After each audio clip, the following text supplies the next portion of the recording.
Iraq is considering a draconian step, one that would drag the country back centuries, one that would endanger its women. The plan is to reduce the age of marriage for women. It's 18 right now, but a new bill says it should be 9. Let me repeat that for you. A new bill in Iraq wants 9-year-old girls to be married off. What explains this barbaric decision? Well, the changes are part of a larger push. Let me explain. Personal matters in Iraq are governed by a 1959 law. Personal matters are things like marriage, divorce, and inheritance. Now, you may think a 1959 law is outdated, but it's way better than the new proposal because that law, the old one, allowed courts to decide on personal issues. The new one seeks to change that. It requires couples to select a sect ahead of marriage, either Sunni or Shia. You choose a sect. And then all your issues will be decided by jurists of that sect. Not a civilian court, not a government arbitrator, but an Islamic jurist of your... Hello guys, as you see in that short video clip that the Iraqis, they have started introducing bills so that their men can start marrying a 9-year-old girls, kids, you know what I mean. This is Islam for you, because they are following the example of their prophet. That's why. And you know, sometimes you blame the West because sometimes they go to those countries and they remove somebody that will prevent this kind of stuff. They see the person as the bad one, because when Saddam Hussein was there, I don't think they have this. They would have contemplated putting this type of law in that country. So, but now the West have went and took out Saddam Hussein, and they're trying to, you know, thinking that they are bringing democracy now, not knowing that these people doesn't care about democracy. The only thing they care is about their religion, how they want to adhere to their religion. These people will never change. These people will never change, you know what I mean?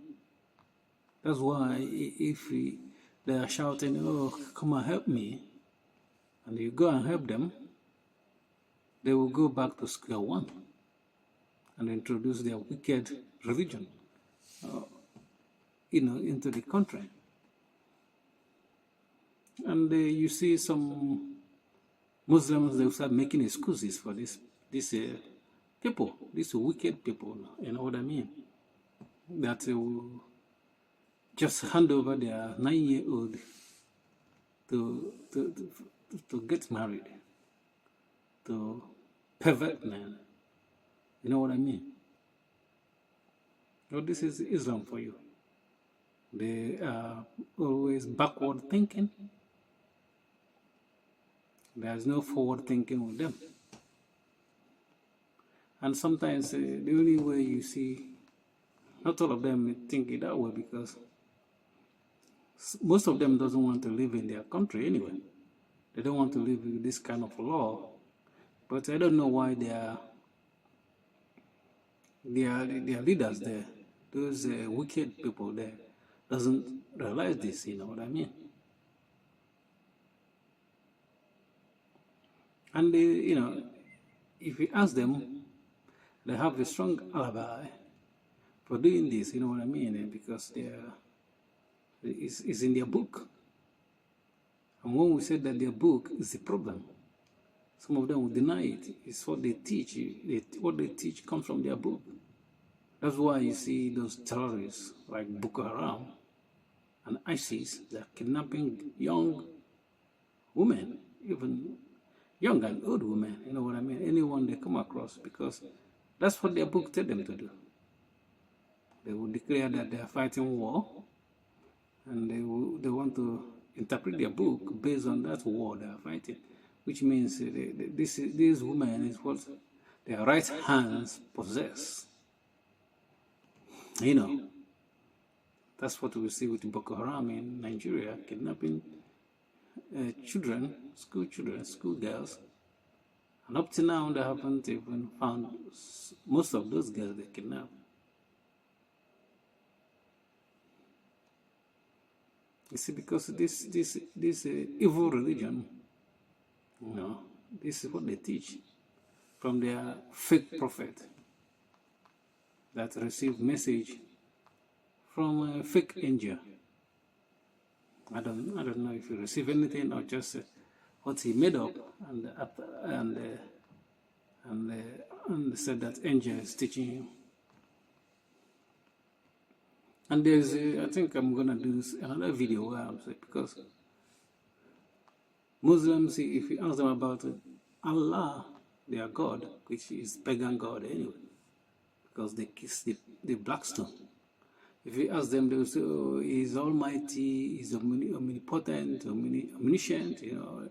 They will bring all these attributes to God. But when you look at their book, if their book is something like a movie, you will not find anywhere this almighty Allah they are calling have done anything for people to test it, that He is almighty himself.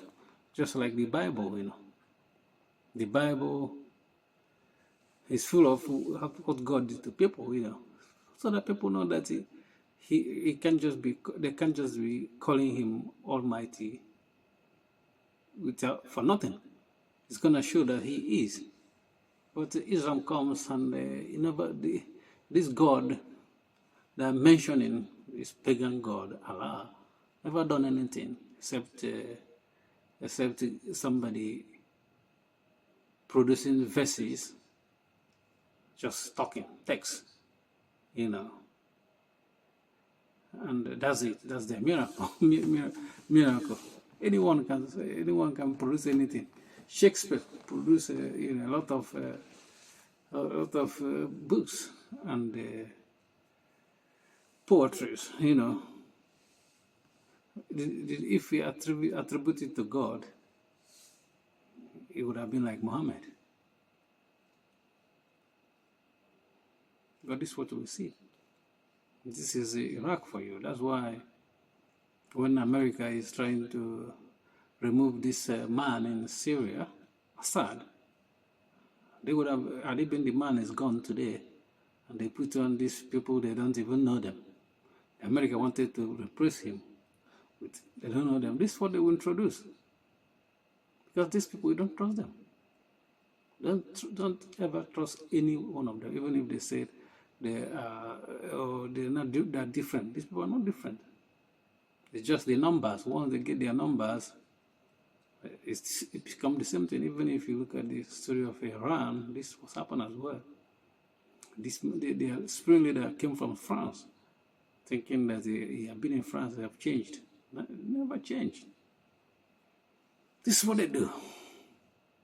But we pray for them, for their ignorance, and because they're deceived by the devil, because Muhammad is an antichrist. Allah is a pagan God. Can't do anything. Nothing he can do.